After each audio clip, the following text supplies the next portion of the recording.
أعوذ بالله من الشيطان الرجيم بسم الله الرحمن الرحيم الحمد لله رب العالمين والصلاة والسلام على سيدنا محمد وعلى آله وصحبه أجمعين. Assalamu alaikum wa rahmatullahi wa barakatuh. Chers frères et sœurs, bienvenue en cette soirée bénie de Ramadan en compagnie de notre noble prophète Mohammed sallallahu alayhi wa sallam. Ce soir, nous avons l'honneur d'être en compagnie de As-Sayyida Fatima Zahra radiyallahu anha, la fille de notre noble prophète sallallahu alayhi wa sallam. Et notre anecdote va porter sur un moment alors que le prophète alayhi salatu wa sallam était souffrant, prêt de rejoindre le compagnon suprême subhanahu wa ta'ala. Et c'est notre mère Aïcha radiyallahu anha qui nous raconte cet épisode alors que le prophète sallallahu alayhi wa sallam était alité chez elle, souffrant. As-Sayyida Fatima Zahra radiyallahu anha entra chez elle et alla s'installer aux côtés de son père sallallahu alayhi wa sallam. À un moment, le prophète alayhi salatu wa sallam glissa quelques mots dans l'oreille de sa fille et elle se mit à pleurer instantanément. Alors le prophète alayhi salatu wa sallam lui dit autre chose à l'oreille et cela la fit sourire tout de suite après. Alors notre mère Aïcha radiyallahu anha, qui a été témoin de la scène, demanda à Sayyida Fatima Zahra radiyallahu anha: qu'est-ce qu'il t'a dit le prophète alayhi salatu wa salam pour que tu passes des pleurs au rire en si peu de temps?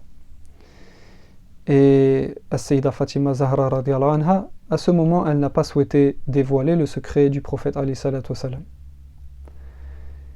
C'est quelques temps plus tard, alors que le prophète sallallahu alayhi wa sallam avait rejoint son Seigneur subhanahu wa ta'ala, que notre mère Aïcha radiyallahu anha retourna voir Sayyida Fatima Zahra radiyallahu anha pour la questionner à ce sujet.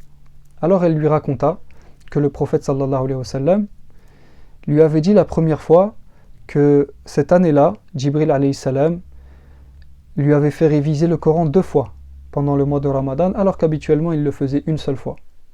Et certainement cela était le signe que la fin de la vie du prophète sallallahu alayhi wa sallam dans ce bas monde était proche. Puis le prophète alayhi salatu wa salam, donc cette nouvelle, c'est cela qui fit pleurer notre dame Sayyida Fatima Zahra radiyallahu anha, et le prophète sallallahu alayhi wa sallam juste après, pour la rassurer, lui dit de ne pas s'inquiéter puisque elle serait la prochaine à le rejoindre. Et en effet, à peu près 6 mois plus tard, As-Sayyida Fatima Zahra radiyallahu anha succomba d'une maladie et rejoint son père alayhi salatu wa salam. Et le prophète sallallahu alayhi wa sallam lui avait dit aussi que elle serait la reine des femmes du paradis. Alhamdulillah. Nous voyons dans cet épisode la complicité qu'il y avait entre le prophète alayhi salatu wa salam et sa fille, qui était d'ailleurs connue pour avoir une démarche identique à celle de son père. Lorsqu'elle marchait, lorsqu'elle s'asseyait, lorsqu'elle se levait, les gens témoignaient de cela, subhanallah. Aussi le prophète sallallahu alayhi wa sallam l'honorait quand elle entrait dans une pièce où il se trouvait assis, il se levait pour l'embrasser, etc. Et cela est particulièrement important à marquer puisqu'à cette époque, chez les Arabes, le fait d'avoir une fille était vécu comme déshonorant. Et le prophète alayhi salatu wa salam, au contraire, il honorait et chérissait sa fille et invitait les gens à honorer, à chérir et à prendre soin de leur fille. Alhamdulillah. On demande à Allah subhanahu wa ta'ala qu'il nous permette d'accomplir et de réaliser les nobles enseignements de notre noble prophète alayhi salatu wa salam dans notre vie.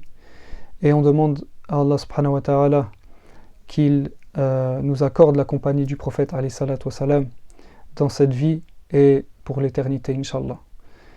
On demande à Allah subhanahu wa ta'ala également qu'il accepte de nous et de vous le jeûne de nos journées et les prières de nos nuits. Wallahu a'lam wa ahkam. Subhana rabbika rabbil izzati amma yasifun wa salamun ala al-mursalin walhamdulillahi rabbil alamin wa barakallahu fikum. Wassalamu alaikum wa rahmatullahi wa barakatuh.